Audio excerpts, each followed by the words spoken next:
any further to talk about other things. Or number 3 is they could say, we're upholding this memorial and lemon is gone.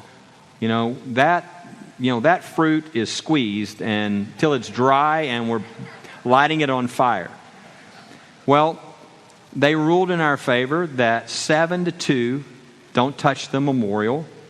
And then 6 different justices attacked lemon, said it was garbage, and said they're not applying it in this case. And in fact, it's really inconceivable any other case that they'll ever apply a lemon again. So I really believe lemon is now dead. And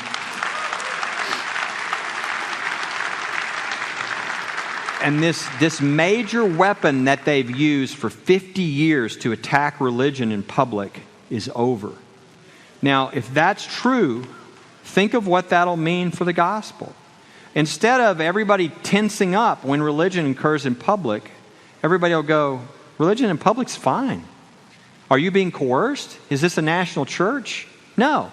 Welcome to America, where there are religious symbols and monuments all over the country, where prayer opens our meetings as they do our Congress. We're not ashamed of religion. We like religion. And religious freedom and expression is fine across our country. Think of that'll mean for the receptiveness to the gospel. It's literally a change of culture. And I think this is happening because for the first time since the 1920s, we have 5 justices who think their job is to figure out what the original meaning of the statute or the Constitution is. So what this is doing with religious freedom is it's taking us back to our first principles. And this is literally just the beginning. I mean, this is just the first case. Look at what's coming next. It's really incredible when you look at the possibilities that are ahead of us. But before I get to that, I want to point out something very important. Why is this happening? It's happening because we're just brilliant lawyers. No. It's happening because God is moving His hand. And I just want to show you a couple of quick examples. If you look, you could see His hand. A lot of people don't look. But let me show you some. I don't know how many of you saw this, but there was a movie that came out called They Shall Not Grow Old. And I'm going to show you the trailer of this. It's only a minute and a half. And then I'll explain why this is important.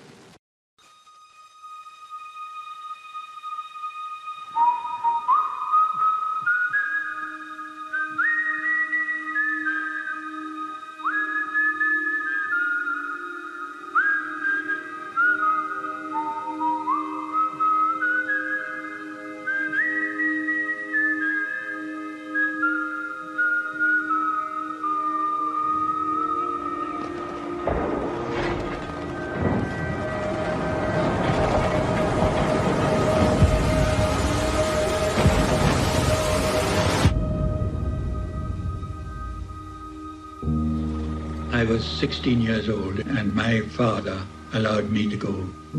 I was just turned 17 at the time. I was 16. I was 15 years. When they came to us, they were frightened children and had to be made into soldiers. Well, boys, here he comes. We're in the pictures. I gave every part of my youth to do a job. 14 million dead. One of the most brutal wars we've ever had. All of a sudden, a documentary comes out on this that brings in color to life, to sound, in the most powerful way we've ever seen it. Okay? 3 weeks. This comes out 3 weeks before our argument at the Supreme Court, where we're arguing about a cross that was put up 100 years ago to recognize 49 men's names on that monument who died in World War I. Now, people were like, man, Peter Jackson, he's like a famous director. He did The Hobbit and, The Lord of the Rings and all. I can't believe you got him to release this right before your oral argument. Right? Obviously, I didn't get him to release this. God got him to release this just weeks before the oral argument. and I'm having lunch with our lead attorney who was about to argue the case, and he said, you know that 30 years ago we made this same argument to get rid of Lemon, that it wasn't constitutional, and I said, yeah, and he said, did you know that the Justice Department agreed with us? I said, yes. He said, did you know who wrote the brief for the Justice Department that agreed with us? And by the way, we're going into the Supreme Court where we feel like we have 4 votes to get rid of Lemon, but the Chief Justice was the question, Chief Justice Roberts. He said, do you know who wrote that brief in the Justice Department that said we need to get rid of Lemon? I said, no. He said, John Roberts. 30 years before we got to this case, God was already working on the case. 3 weeks before the case, He was still working on the case. This is God's hand that's moving, and I just want to be on His train because I can see what's happening in the country, and it's something I never thought possible with regard to religious freedom. So I'll just say that we're literally just the beginning of this. So, the opportunity is right in front of us. God's laid it right in front of us. And the only question is, are we going to be faithful and take advantage of what He's laid right in front of us? And you might, some people say, well, what can I do? I'm not a lawyer, thank goodness. But what can I do? And I said, well, number one, you can pray. Because the spiritual warfare that goes on in these cases is tremendous. And pray for our staff. Pray for our families. I can't tell you the kind of stuff that happens, but this is a prayer battle. This is ultimately a spiritual battle. And so you can be in prayer. Number two, you can educate other people. It doesn't do us any good if we have freedoms if people don't know they have them. If we're winning ground and people don't know we're winning ground. People need to be bold because they see what God is doing and the freedoms they have. And so you can be sort of the Paul Revere. And so the easiest way to do that, make sure we have a table out back. I bet a lot of people here get our email every 2 weeks, but if you're not, get it. Because then you'll see it and you can pray. You'll see stuff that you can share. And as we sort of unite the body of Christ, I think it'll get more and more powerful what's going on. But the third thing I would say is to stand. If what I think... In 2008, while running for the presidency, Barack Obama promised change. And after he was elected, he delivered on that promise big time. In fact, far beyond anything most people could have imagined. What is his legacy? And how should it be evaluated from a biblical perspective? Stay tuned for an interview with a White House correspondent who is also an evangelical Christian. Lamb and Lion Ministries presents Christ in Prophecy, a program that focuses on the fundamentals of Bible prophecy, showing how current events in the news relate to biblical predictions of end-time events and the soon return of Jesus. Now, here's your host, Dr. David Reagan. Greetings in the name of Jesus, our blessed hope, and welcome to Christ in Prophecy. My colleague Nathan Jones and I have a very special guest in the studio with us today. He is Bill Koenig, who has been a White House correspondent for the past 15 years. He is president of a news website called World Watch Daily, and he publishes a weekly report called Koenig's Eye View from the White House. He is also the author of a brand new book called Revealed: Obama's Legacy. Bill, welcome to Christ in Prophecy. We're delighted to have you here today. Great to have you on, Bill. Thank you, Nathan. Well, let's jump right in. Obama's legacy. Now, in the beginning, Dave said that Obama was going to bring hope and change and that he might bring it in a big time. Do you agree with that? Did Obama really change things? No doubt about it. No doubt. Every area of our life that means a lot to us, especially as evangelical Christians, have been impacted. We're seeing that on a daily basis. Okay. What ways has he changed our country, then? Well, I think number one is the morality. The day he was being sworn in on January 20th, 2009, at the very time he was being sworn in, his White House was putting up the LGBT agenda on the White House website under civil rights, and it's watered down quite a bit at the end. But we just could not believe it. I mean, the same day, this total cultural and moral change was being put on the White House website, and that was a declaration of war from day one. Well, I guess that's what prompted you to make this statement, because I have a statement that really jumped out at me from your book, in which you said Barack Obama, and I'm quoting you, has done more to promote immorality and perverse sexuality than any man in American history. Hate to ever have to put it that way, Dave, but that's what happened. Yeah. I mean, we're dealing with that on a daily basis. Today, just think what it's like for Christians in the workplace.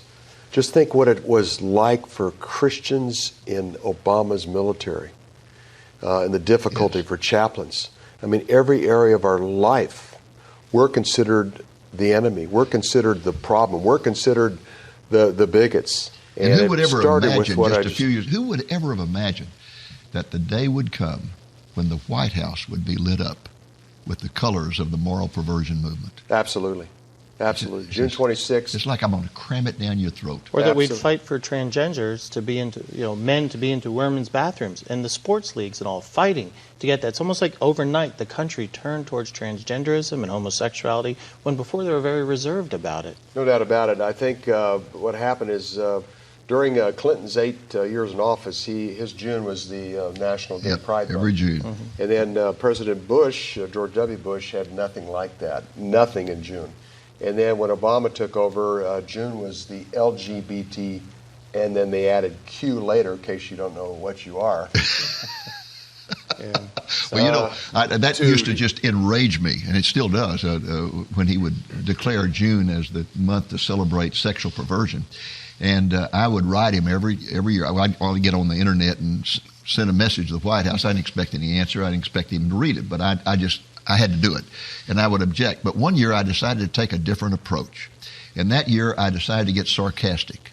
So what I did is I said, Mr. President, you say that you believe in equal opportunity for everyone, non-discrimination. Why are you discriminating in your in the declaration you're making each June, where you celebrate lesbian, bisexual, homosexual, and it goes on and on? I said, why didn't you add prostitution? Why didn't you add adultery? Why didn't you add pedophilia? I mean, why don't we just take all the moral perversions and put them in there? Why are you discriminating? Yeah, it leads to those things, and it gets worse and worse. And unfortunately, in my chapter, LGBT, he owns it. No leader in the world had a greater influence on the spreading of LGBT around the world and same-sex marriage as him. And we fight it here, Dave, with a Christian population that's pretty substantial. Yeah. What about the small little countries around the world that have hardly any Christians, and it just came right into those countries so quickly? Every time he visited an African country, he had to just unload on this issue. And even used funds. Lectured them. Exactly. And even used federal funds saying, get in line with LGBT or it's going to affect our foreign aid to your country. Well, I know that as a White House correspondent, you must have been very frustrated about the fact that we've got a terrible civil war going on in Syria. We've got Iran threatening the world. We've got North Korea led by a crazy man. And all these problems. And we in America are focusing on whether or not a man can go into a woman's bathroom. Total obsession. Total obsession. And what has happened is these LGBT activists have worked their way into guest relations where they're in charge of who gets on as a guest with major TV networks. They've worked their way into positions of influence in corporate America, into sports leagues. I mean, look what happened in North Carolina.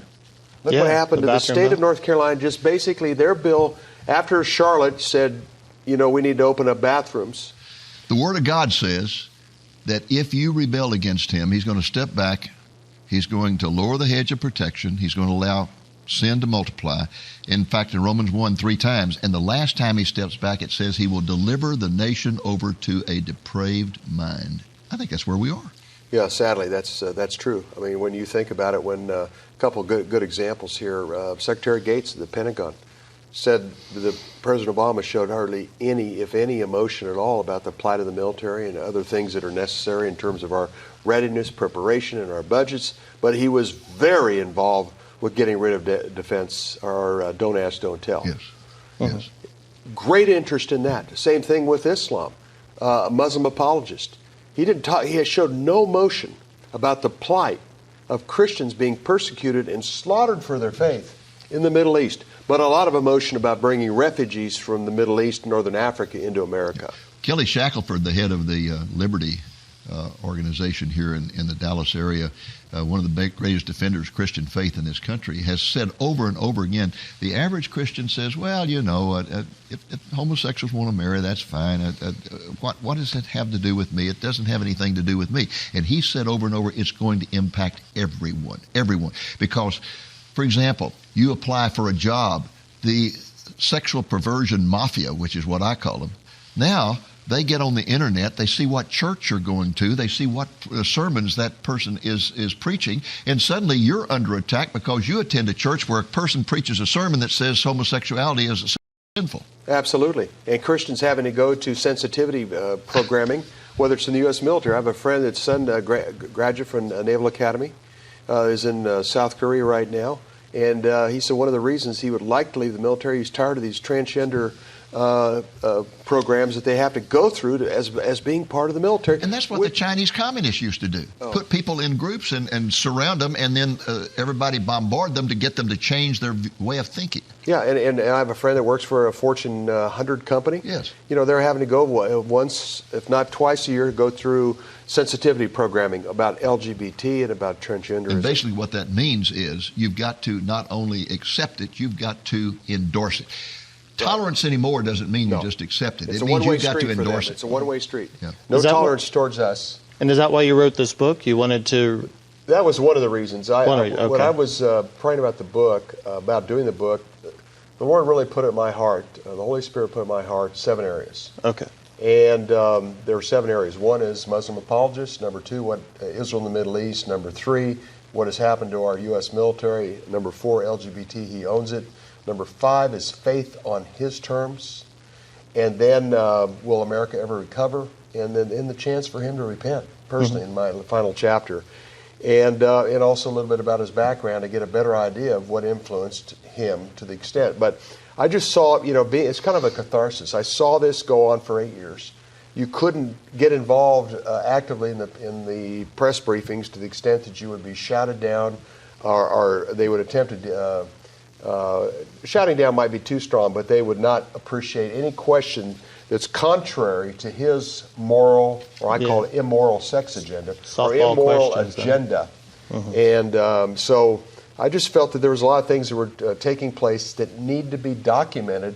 And I use his own words. The Lord put in my heart, use his own words, where we as believers that have a fear of our Lord, that once a believer reads this and sees what happened, they'll see it for what it is. And most people read the book are just in complete awe of what had taken place. We're going to take a brief break, and then we'll come back, and we're going to look at some other aspects of your book as to whether or not he was a Muslim apologist and his attitude toward Israel and his personal religious faith and so forth. So we'll look at that. Great.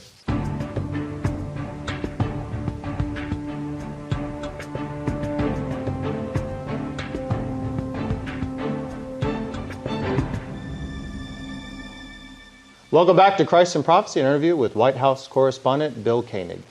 Well, Bill, I want to jump into a different topic now, and that is one that people seem fascinated with, and that is that based on his words and actions, many have claimed that President Obama was a closet Muslim. He claimed to be a Christian. Was he either one, or is he just a humanist? Dave, when I put the chapter 2 together, Muslim apologist, Obama, Muslim apologist, I read his speeches. I remember seeing him presented June 4, 2009 in Cairo, Egypt to the Muslim world. Basically, he was an apologist for Islam.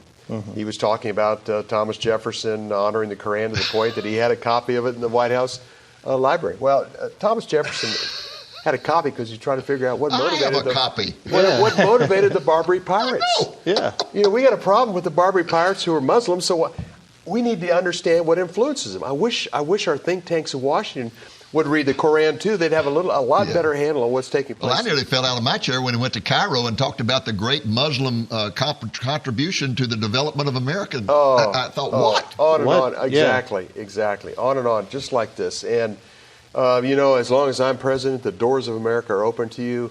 Reading his speeches at the Turkish parliament in April of 2009, then his address to the Muslim world, his bowing down to King Abdullah of Saudi Arabia, and then his February speech last year to a mosque in Baltimore. Yes. You just read what he says. You read what he says and watch him present it. Well, I know one thing for sure, and I wrote this before he took the oath of office, that he could say he's a Christian all day long, but Christians do not take the position that he took in an interview that he did when he was a state senator in Illinois, right. A very extensive interview That's he did, right. in which he said there are many different roads to God. Mm-hmm. That's right. And took many other very un-Christian positions. That's it was right. obvious he was simply a cultural Christian in name only, but that was all. Well, that's exactly right. He did that with evangelical leaders before the election. Yeah. Told them that he believed that there was multiple paths. And the other thing, too, is he was told if you're going to be in politics in South Chicago, you need to be part of a church. Sure. So who'd he pick? Reverend Wright's church. And that's not pseudo-Christian. It's more black liberation theology, right? And you sit there, for 20 years and listen to this guy rant and rave about his anti-Semitic sermons? How much he hates America. And that's right. And then, every once in a while, Obama's faith would be questioned nationally. So what did he do? He grabbed his family and they went to church on Sunday with the White House press in tow. They take all the photos, USA Today, New York Times, Washington Post, and then on Monday, front page of newspapers, Obama is in church. See, he's a Christian. He's in church. And he only won a few times like that. So, and the other thing is, as I mentioned briefly in the first part of the program, is he shows no emotion or feeling toward the persecution of Christians throughout the Middle East. I mean, they're being slaughtered for their faith. He shows no motion. He tells us to get off our high horse. Well, and he did that at the National Prayer Breakfast. The prayer breakfast. When he was talking about the Crusades. I call it the Catholic Crusades. Yes. And then he talked about Jim Crow laws in the South, but he said for us not to be on our high horse. He never missed an opportunity, which wasn't a lot of times, but he didn't miss his opportunity to do things like that, to chastise Christians. And even in his book, in my book, Obama, Faith on His Terms, I went in and read his chapter in his book about his faith in Audacity of Hope, and it's convoluted. And it's faith for his purpose. It's faith for his use. When it comes to LGBT, he talks about those Roman scriptures. And then he'll go back and talk about the stoning in Leviticus for doing things. And it's a total distortion of the faith for his purpose. Yeah. Well, you listen to his speeches. I. His worship that he worshipped. Let's get into the military here for a moment. Okay, sure. Go ahead. Bill, you say in your book, and I'm going to quote this, Barack Obama was the ultimate subversive, especially when it came to managing our military. What do you mean by that, the ultimate subversive? Well, when you look at it, our top generals being fired, the top generals tragic. in our... I think most people are not aware of that. Oh, that's correct. He cleaned out the military of anyone who would object to LGBT? I have a family member who's a very staunch Democrat. He had no idea about this. Wow. He had no idea that... Obama had gotten rid of about 200 of our top generals and also generals and colonels, and then also the fact that how difficult it was for chaplains, Christian chaplains, to be in the Obama military. A couple of good examples. Franklin Graham was disinvited from a prayer event during the National Day of Prayer at the Pentagon.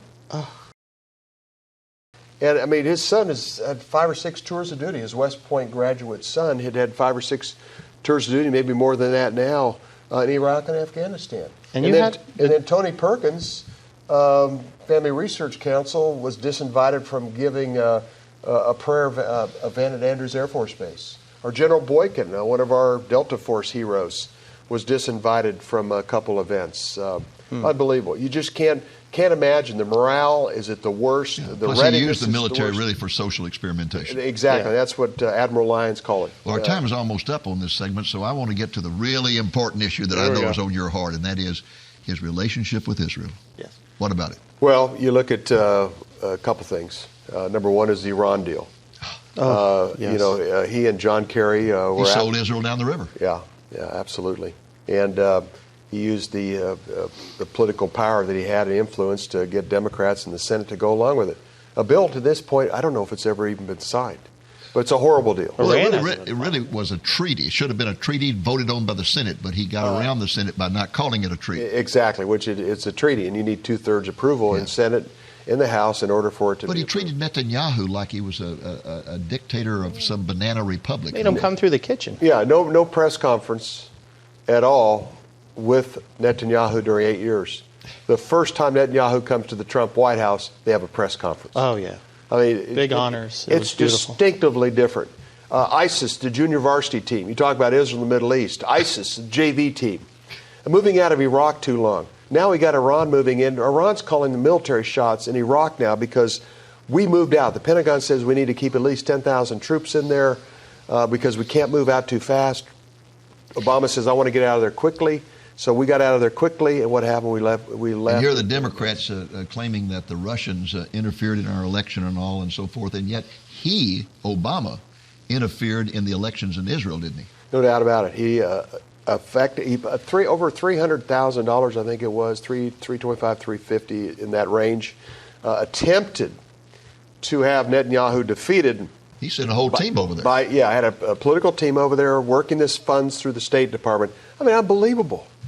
I mean, President of the United States attempting to basically overthrow the Prime Minister of Israel because they had to call a no-confidence vote and had a new election. An ally.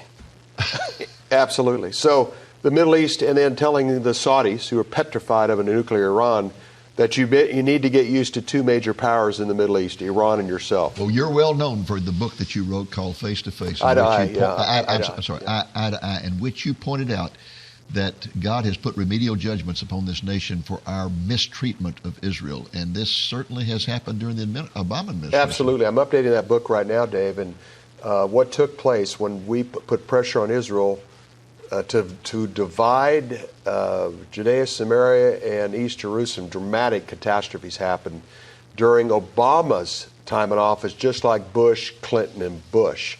So I'm updating. There's over 40 major catastrophes that took place during the Obama, Clinton, Kerry time, putting pressure on Israel to divide their land. Well, the Lord meant it when he said, if you touch Israel, you touch the apple of my eye. No doubt about it. And the God of Israel did not intend for Judea, Samaria, and East Jerusalem to be an Arab state. Yes. No. Yes, he didn't regather the children of Israel from the four corners of the earth for them to turn it over to the Arabs. Exactly. And it's just unbelievable how we treated Israel under Obama. And I pray that's going to change. Absolutely. I have a lot of detail in this book revealed on not only the effect on Israel, but entire Middle East and also U.S. allies in the Middle East that are crucial to the oil and the defense of our nation. Well, of course, in the last few days of Obama's administration, he tried to do everything that he possibly could to accomplish goals he wasn't able to accomplish by signing documents. And one of the most horrible things he did was to betray Israel at the United Nations. No, that was December 23rd. They did not veto it. Lifted our veto. They abstained. But what happened is, and this was John Kerry denied the fact that he'd worked with New Zealand and a couple other countries behind the scenes. I mean, we know for a fact that John Kerry was in New Zealand meeting with the Prime Minister Key. Yes. I think it was around November 13, 14, on this new resolution that was going to condemn Israel for settlement construction in Judea and Samaria. And just within a few hours of Kerry leaving New Zealand, they had a massive earthquake. Wow. Just within a couple hours. And then a couple weeks later, the Prime Minister of New Zealand stepped down. So very interesting.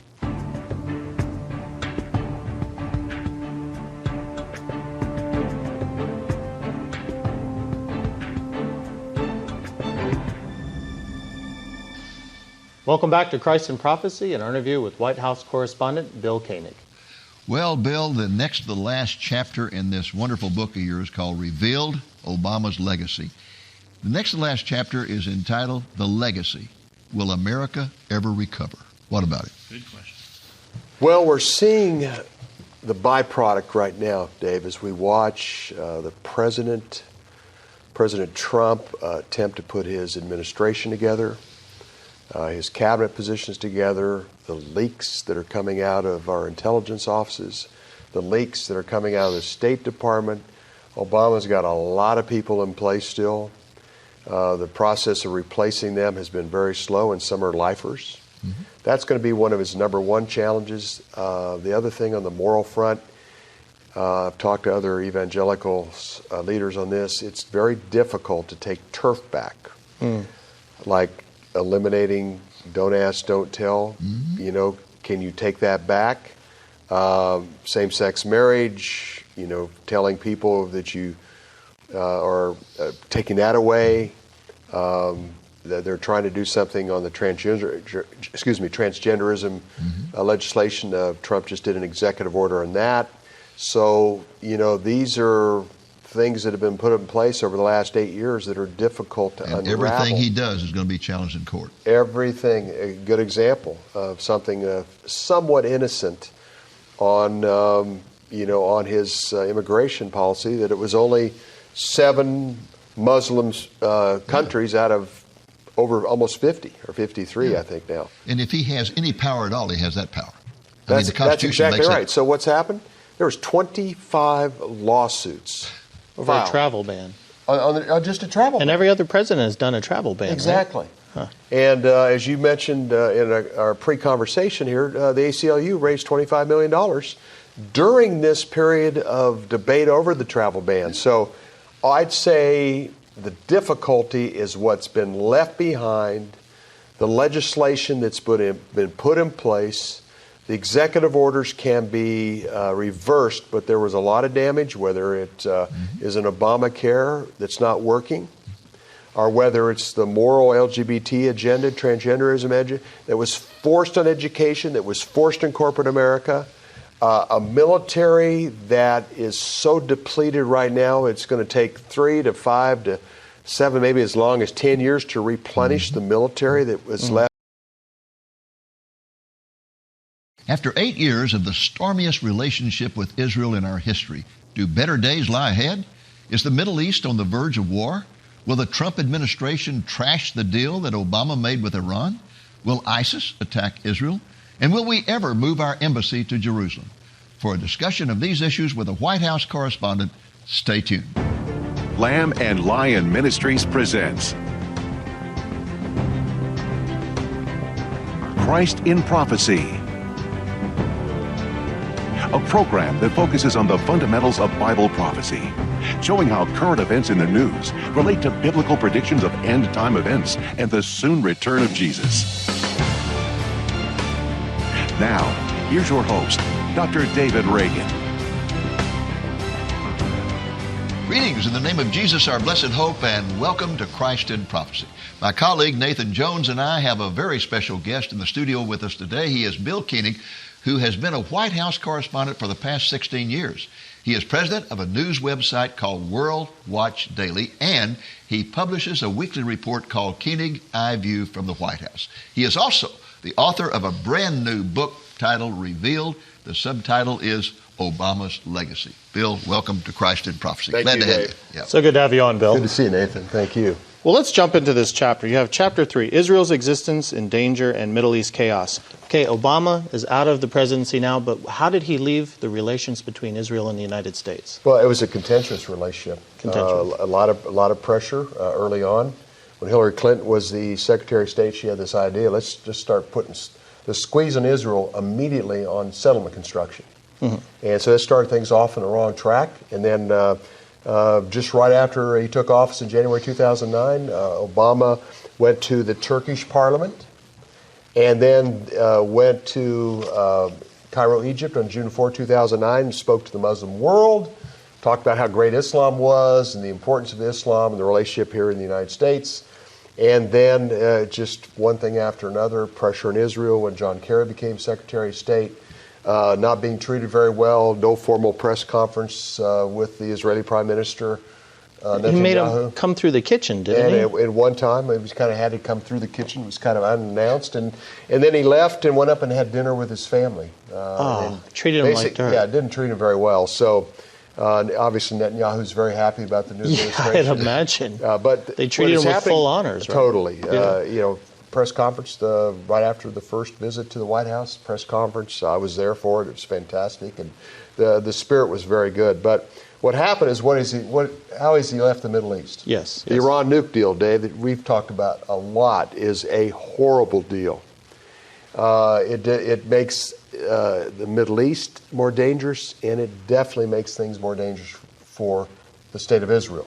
Do we still know what all is in that deal? Because I know a lot of it was secret. There were some side deals to help get it through. Shipping bullion. Money that went over on jets, cash, at the time of hostage release, and also the short-range missile capability. I mean, they're firing missiles right now that's a violation of UN resolution and this agreement, on and on. And just before I came on the program, I noticed Iran right now is working on ICBMs that can put Europe and the United States at risk. If a Republican president had done that and shipped billions of millions of dollars, they would have crucified him. Mm-hmm.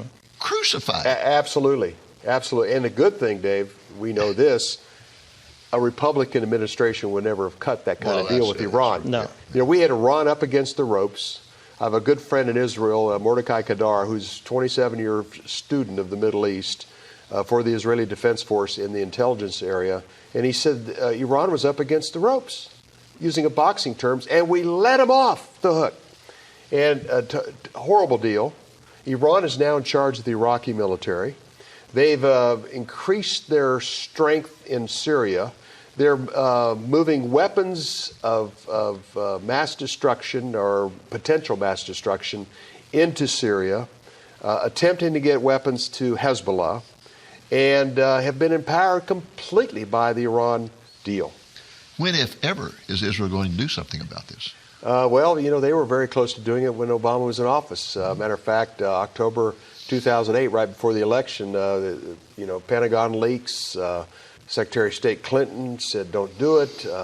Panetta was even telling the world he'd be surprised if Israel didn't hit Iran between April and June of 2008, which is just absolutely inexcusable. Leaked it. Yeah, leaked it. Well, you had mentioned in your book that you thought Israel would be forced eventually to do a preemptive strike, right? Yeah, they will eventually. And what's interesting, there'll be no choice. What happened is they've been put in a position where every Sunni country right now, the short-range missile capability of every Sunni country, the short-range missile capability of Iran puts every Sunni country that borders the middle of the Persian Gulf at risk. Yes. I mean, this is a very dangerous time. So are you saying if Israel hits Iran that Saudi Arabia is going to side with relief? Well, here's the good news that came from Obama wanting to get out of the Middle East, and the Iran deal is the Sunnis are working with Israel. Egypt, Saudi Arabia, the Emirates, United Arab Emirates, and Jordan have been working in conjunction with Israel because they know Israel will not put up with Iran, and they couldn't trust Obama and his administration. And now the good news is the Trump administration has the best, most realistic, pragmatic security team in history now operating. Praise the Lord. Mattis, McMaster, Pompeo at the CIA, they have people that fully understand the number one threat to Israel, to the United States, to the international community is the state of Iran. So we're going to see. And they're not afraid to say Islamic terrorism. Absolutely. Well, you sound pretty optimistic then that our relations with Israel are going to improve under a Trump presidency. Without a doubt. They've already started to improve significantly. And I think also it's the Sunni countries are so excited about the Trump administration's security team because they already have a good working relationship with Mattis, with McMaster, with other generals. They know that these guys are warriors. We had the warrior mentality taken out of the Pentagon during Obama's time in office. The warrior mentality is back in charge of the Pentagon, of our national security, which is a key to our national defense as well as our good friend Israel. Well, sooner or later, we're going to have to let the world know that we mean that. Yes. I mean, when you've got Iran threatening every day to attack Israel, and when you've got the crazy guy in North Korea shooting off missiles, sooner or later we've got to do something that convinces them that we really mean it. Well, it's going to happen. Well, what's interesting is General Mattis, the Secretary of Defense, his first trip was over to South Korea and to Japan. Very first one. And he said that we're here to defend our allies. It was a message to North Korea and to China, and that we think this China usurping these islands, that's Japanese territory. We're going to defend them. And the next trip was to NATO and to meet with the NATO leaders saying that we're committed to NATO, Everybody needs to pay their fair share. Pay their own way. Exactly. But it was a great meeting. Mattis is incredibly popular. He even got approved 98-1 in the Senate. Wow. Which gives you an idea. Even though he's called Mad Dog. Even though he's caused, and he said the media gave him that name. He doesn't fully appreciate it, but the guy's a warrior. But he's also an intellect. He's read probably 5,000 or 6,000 books. He understands history. McMaster's is an out-of-the-box thinker. These are very positive things. Pompeo, great Christian congressman that's now head of the CIA, was probably the most outspoken member of Congress about the bad Iran deal. And he's already been over in the Middle East. Well, every president in recent years has come in saying, I'm going to solve the Middle East crisis. And he sends all of his people over there, and then it doesn't happen, and he gets irritated with Israel because Israel doesn't give enough. Yeah. Now, is this going to happen to Trump? No. It won't be the same. I mean, John Kerry had the attitude. John Kerry was so egotistical. He believed that the only reason there hadn't been peace the last 20 years because he hadn't been working on it. Oh, okay. He thought he could handle it himself. He didn't even listen to the people of experience. And John Kerry comes up with a bunch of plans that basically had already failed before. It was almost like John Kerry had been on another planet for the last 10 years. Yeah. It came in and said, let me try this, boss. But, I mean, seldom do you see the left and the right in Israel agree on anything, but they agreed that Kerry made the situation much worse than it was, and it was disastrous, even through the UN resolution 2334 and some final things that they did. But, I think one good thing, number one, I am convinced that Trump wants to move the embassy to Jerusalem. Okay. Fantastic. He is very pragmatic, and he's well aware of the fact that you keep the two-state plan on the table. That's not a good move. No. Take it off the table, just like a real estate. If you're working on a real estate deal and you keep giving and giving and giving, and they don't counter, take it off the table. Which was interesting is right after he had his meeting with Netanyahu at the White House, he said, two-state, one state, whatever they want to do. Yeah, what so they want to do. All of a sudden, the UN and the EU and the G20, everybody went nuts. Having a heart attack. So. And, Ambassador Haley said, no, he still believes in two-state, but he's going to do some out-of-the-box thinking. And then Tillerson, Secretary of State Tillerson, was at the G20 meeting. He said, no, he still favors two-state. Well, then the following week, Trump said, I do favor two-state, but it's up to them to do what they want to do. As it should which be. Is the way it should be. But absolutely. The way I look at it is this is a very smart strategic deal where Arafat and Abbas virtually had almost everything they wanted, and two-state has been on the table forever. So if they don't accept it, take it off the table. Very smart move. The bottom line, though, is that they don't really want two states. They want the annihilation of Israel. Absolutely. You go into the Palestinian Peace Center there in Bethlehem. Peace Center. Yeah, Peace Center. Isn't that amazing? And it's not, and they continue to call it Middle East peace. The whole, give me a break. This is not about Middle East peace. Even the Arab League just a couple days ago said, big mistake if the United States moves their embassy to Jerusalem. Who are you to determine where the United States puts their embassy? Yeah. And the United States wants to put the embassy in the capital of Israel, which is Jerusalem. Yes. So anyhow, Dave, this is exciting days.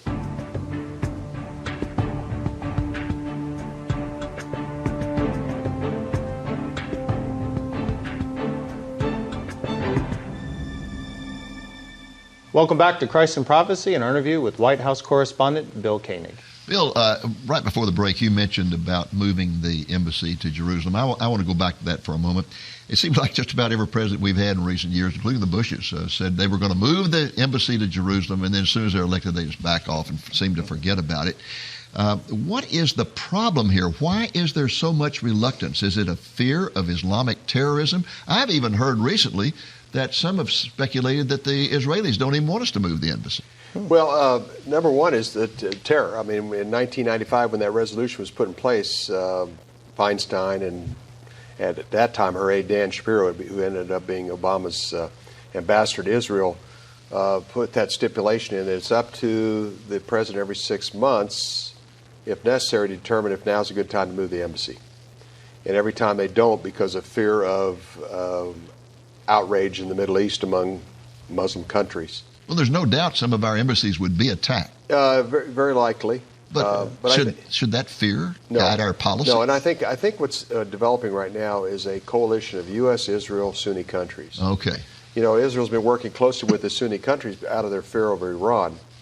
And Saudi Arabia always has the attitude that Israel will be hit first with a nuke, we're second. Mm-hmm. When in reality, Saudis probably be hit first. Mm-hmm. Israel would defend themselves and be prepared to defend themselves. So I think the U.S.-Israel coalition with Sunni countries in the works. Yeah, explain this, though, for our viewers.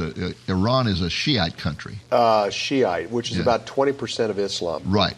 And all the rest are Sunnis.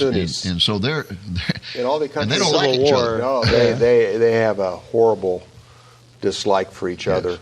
And what's interesting is the Iranians are very smart. I was talking to an Iraqi. He said that the Sunnis, Iraqis are checker players. The Iranians are chess players. They're very smart. They're very strategic. They're very patient. And that's they sure took us to the cleaners in the deal we made with them. They saw how desperate Obama and Kerry were to do a deal, as well as the other members of the P5+1, the other European countries, and they just out-negotiated. Plus, I have an Iranian friend in D.C. that says, you know, these guys go to school and get their masters and PhDs in negotiations. Yeah. And they are masters at frustrating you. And once they do agree to agreement, they never fulfill the agreement. Well, speaking of the agreement, do you think President Trump is going to kill the Iran deal? What he's going to do, and that's a good question, Nathan, is they are going to hold them accountable for the deal. For the deal, okay. General Mattis said this during his testimony for Secretary of Defense, that we're going to watch Iran very closely and hold them accountable. And if they screw up, then that's it. What do? We sink their ships, bomb their facilities? I don't know what's happening right now, but something's in the work with these missile shots lately, and this possibility of ICBM to be able to hit Europe and the United States. Wow. There's some serious concern about this. I mean, every Sunni country right now is at risk because the short-range missile capability of Iran has increased dramatically over the last 5 years. So all those oil-producing countries that produce 25% of the daily oil the world consumes are at risk. Well, now let's go back just a moment to the movement of the embassy, because you were about to make a point and got interrupted there. You said something about the situation has changed. I think, Dave, what they might do is in this U.S. commitment to this coalition, security coalition, they might say, we want to move the embassy to Jerusalem also. Okay. I don't know how they'll work that in there, but they'll try to water it down a bit where it's not such a big deal, even though the Arab League just said, you know, no way, this would be the worst possible thing. This would have an effect on world peace. Give me a break. You guys can't even get along yourself. I heard General Jones a couple years ago talk about the importance of Israel making a deal with the PA, and I said, General Jones, 74% of the PA is Hamas. And I said, give me an example of a country in the Middle East that knows peace. And you call this Middle East peace? This isn't Middle East peace. This is a joke. This is a problem, Dave. The Arab League says don't move the embassy to Jerusalem. And if you don't, then this could lead to world problems. This would lead to the worst possible time. Give me a break. Yeah, it's a threat. Well, I think the bottom line in the Middle East is, and I really believe this with all my heart, the bottom line is the Arab world wants the annihilation of Israel. They don't want a two-state situation. They've already got two states. Jordan is a Palestinian state. Yeah. The majority of the people there are Palestinians. They already have a Palestinian state. They do. And they said, well, we want Gaza. Give us Gaza, will there be peace? They pull out of Gaza, and what happens? It immediately becomes a missile launching pad. Same thing going to happen in the West Bank if they pull out of there. Well, exactly. That's exactly what Netanyahu said before the disengagement of Gaza is we're going to have missiles raining down on the cities. That's exactly what happened. And the hypocrisy of the world in this is just beyond belief. When you consider the fact that Israel has 1.5 million Arabs living within Israel who have full citizenship rights. They vote in the elections. They're in the parliament. They get welfare. They get medical care, everything. It's a lot better than in the Arab countries. And yet, no Jew can live in an Arab country. Yeah, absolutely. No Jew can live in an Arab country. Yeah. And they're saying, well, these settlements are terrible because if we ever have two states, then there'll be Jews in the Arab state. Absolutely. Well, come on. Yeah. Absolutely. And plus, you know the importance of those mountains in Judea and Samaria. Oh, yes. And the Golan Heights. I remember some of the leftist journalists in Israel that were infuriated with Netanyahu for not making a peace deal with Assad and giving up the Golan Heights. Yeah. Can you imagine? 5-6 years ago. You imagine what it would be like today? Constant missirs raining across the Sea of Galilee. It Galilee. would be a disaster. Well, Israel would probably not exist. I was on a flight one time when a guy next to me started lecturing me about when he found out I was a supporter of Israel, about how horrible the Israelis were and how they were mistreating the Palestinians and how they needed to give back the West Bank. And I sensed he didn't know what he was talking about, so I said, where is the West Bank? He said, well, you know where the West Bank is. I said, yes, I do, but do you? I said, you said they ought to give it back. Now, where is the West Bank? Tell me where the West Bank is. He said, well, the West Bank of the Nile River. Nile? This guy, it's very easy to pontificate about Israel. And I said, do you realize that if Israel gave that back, Israel would be only 9 miles wide in its narrowest point? There's no way it could ever defend itself. Yeah, well, he didn't know any of that. Yeah, absolutely. And that's a problem. Many times people that defend the Palestinians don't know anything of any significance. They don't know it. Well, do you believe that ISIS is on the ropes, or do you think that they pose a threat to Israel? ISIS will continue to be a threat. I think that they are, thanks to the Kurds. Yes. The Kurds are amazing people and amazing fighters. And if it wasn't for the Kurds, ISIS would still be strong and getting stronger. ISIS is always a threat because of Lone Ranger events, like what we saw here in the U.S. or what we saw in Paris and Nice and other places. ISIS will they will move off the battlefield and into public sectors. And that's a big problem with ISIS. You never fully defeat Islam. And I think radical Islam, I think that's why Israel over the years has done a good job. They have an attitude, we can't defeat them, but we have to manage them. And when you say you're going to defeat ISIS and defeat Al-Qaeda or defeat the Taliban, it's not going to happen. But you can defend yourself against them by security, by keeping them in specific areas. Unfortunately, right now, the Taliban has moved back into a position of influence now in They Afghanistan. took a town, right? Yeah, in Afghanistan, as they were prior to 9/11. Same thing with ISIS. ISIS has really been hit hard. But how about this? Iran and the United States are fighting side by side in Iraq to defeat ISIS.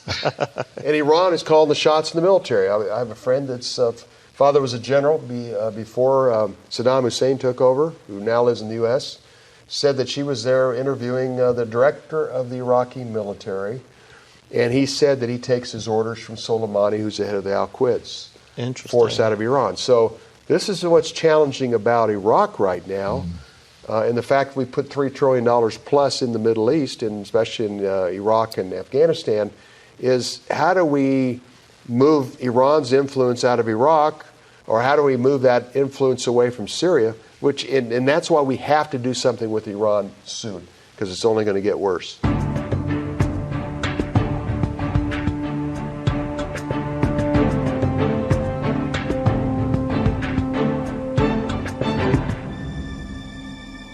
Welcome back to Christ in Prophecy, an interview with White House correspondent Bill Koenig. Bill, can you tell folks how they can get in touch with you and your ministry? Well, thank you. Thank you, Nathan. Appreciate it. Our website is watch.org. That's WATCH.org. And we post news 365 days out of the year on world news that's biblically relevant, and also put out a weekly news report, Koenig's Eye View from the White House, that goes out every Friday. Excellent. Bill, before we sign off, there's one crucial question I got to ask you. Israel is one of the smallest countries in the world, about the size of the state of New Jersey, only about 300 miles long, about 75 miles wide.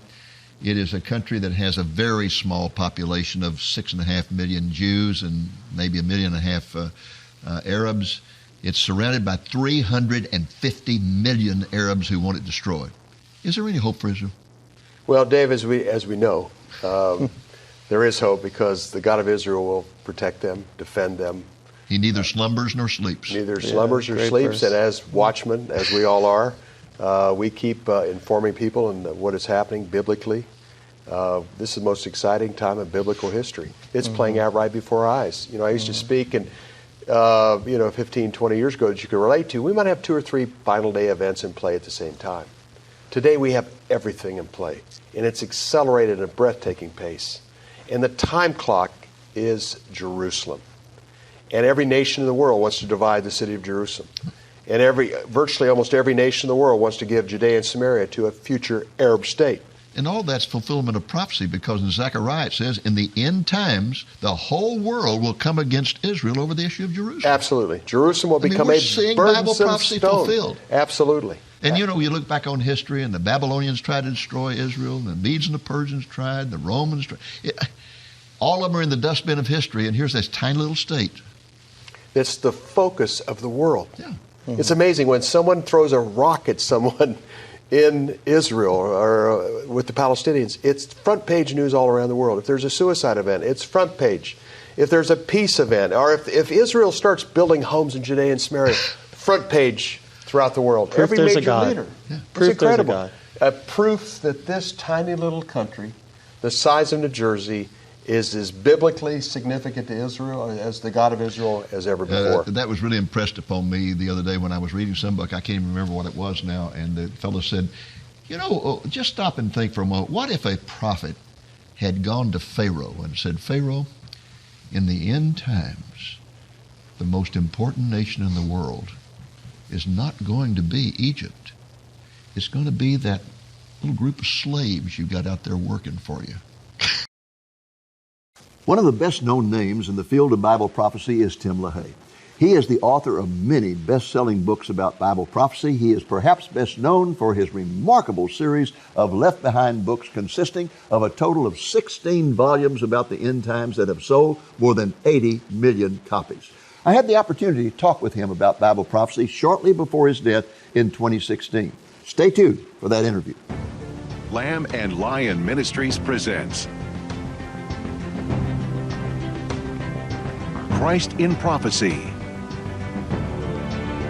a program that focuses on the fundamentals of Bible prophecy, showing how current events in the news relate to biblical predictions of end-time events and the soon return of Jesus. Now, here's your host, Dr. David Reagan. Greetings in the name of Jesus, our blessed hope, and welcome to Christ in Prophecy. This week, I have a very special treat for you. It is an interview I conducted with Dr. Tim LaHaye in 2015, shortly before his death in 2016. When I first started studying Bible prophecy intensely in the late 1960s, I prayed for the Lord to lead me to a good book about Bible prophecy. That prayer was answered when I ran across a book by Tim LaHaye that was titled Revelation Illustrated and Made Plain. And folks, this book more than lived up to its title. It provided me with a down-to-earth, simple to understand explanation of the book of Revelation. Dr. LaHaye became my Bible prophecy mentor, and it was from him that I learned the importance of interpreting Bible prophecy for its plain sense meaning instead of spiritualizing it to mean something else. Over the years, we became personal friends, and we ministered together several times at conferences around the nation. I still remember how nervous I was the first time I delivered a Bible prophecy sermon with him sitting in the audience. I interviewed Dr. LaHaye several times over the years, and today I want to share with you the last interview I did with him in 2015. The interview was conducted at a hotel in Dallas during the annual meeting of the Pre-Trib Research Group. And here now is that interview.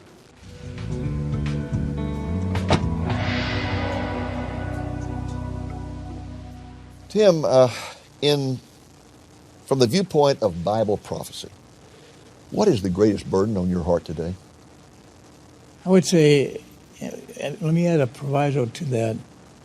In addition to my love for the Bible and love for Jesus Christ and souls and men, I have a passion for America. I've always, I was 17 years old and I volunteered for the Air Force in World War II because I just loved America. But I look back on it and I see that in the church that has always taught, at least in my background, that they believed in the fundamentals and they believed in obeying the Scripture and that you had to take the Bible literally. And when you apply prophecy to literal interpretation, it makes sense. If you don't use it literally, it doesn't make any other sense. And to me, the signs of the times are evident that we're in the last days. In fact, I call them the last days of the last days. Yes. And here's what Jesus said. Now, in Matthew 24, as you know, and I'm so proud of the way you teach this faithfully, that in Matthew 24, Jesus gave the greatest prophecy in all of the Bible, in my opinion. And he said after the Olivet Discourse, he said, "Now, learn a parable of the fig tree. When its branches, when the branch has already become tender and puts forth leaves, you know that summer is near. So you also, when you see all these things, know that it is near. Assuredly, I say to you, this generation will by no means pass away until all these things be fulfilled. Heaven and earth will pass away, but my words will never pass away." And he has said, the sign that we need to look for is when Israel is gathered back into the land. And our mutual friend, Dr. David Hawking, who's a Jew, or he's partially Jew. He's the biggest Jew I've ever met. He's 6'4", looks like a middle linebacker on a football team. Well, his mother was a Jew, and he loves Israel, and he's gone there many times. And David is convinced that there are 170 nations that have had Jews gather up and make the trek to Israel. 170 in a little nation that has less than 7 million Jews. And so you begin to realize that the promises where God said he would bless those that bless Israel and curse those that curse Israel. My passion as an American is that America will never turn its back on Israel. And we have an administration, as you know, today that would they're trying to find any excuse to throw Israel under the bus. And if it were not for Israel, pardon me, if it were not for America, humanly speaking, Israel would not exist. But America has had the privilege of being the nation that God has used. And God's promise to Abraham in Genesis 12, 1-3, I'll bless those that bless you and curse those that curse you. And when it seems to me, Tim, that two great things that God has done through America, through this nation, is number one, to use our ingenuity and resources to spread the gospel all over the world, and number two, to be the ones to give birth to the nation of Israel and protect Israel. And I think he's greatly blessed us for that. But I see us turning against God now. I do too. That's why Dr. Ed Heinzen, a friend of yours and mine, part of the Pre-Trib Research Center, Dr. Ed and I have written a book that will be out in about a half a year called Target Israel. And we're showing a map of the 21 nations around Israel that hate Israel and are trying to drive them into the sea. And the United Nations finally was badgered by the Holy Spirit and Harry Truman to sign Israel up as a nation in the spring of 1848. 1948. And anyway, the important thing about that is that Israel is the sign of the fig tree. And one of the chapters I wrote in the book has to do with 3 minor prophets that quoted Israel as the sign of the fig tree, or the fig tree is the sign of Israel. So we're on right ground. And Jesus said, when you see that happening, well, David has seen it to 170 nations expelling Jews, or Jews being enticed to the land. And it's not a perfect nation. No nation is. Yeah. But the sign is crystal clear, and the world is closing in, coming around, setting the stage for Ezekiel 38 and 39. Well, it's amazing that never before in the history of mankind has there been people scattered to the far ends of the earth and regathered back as they have been.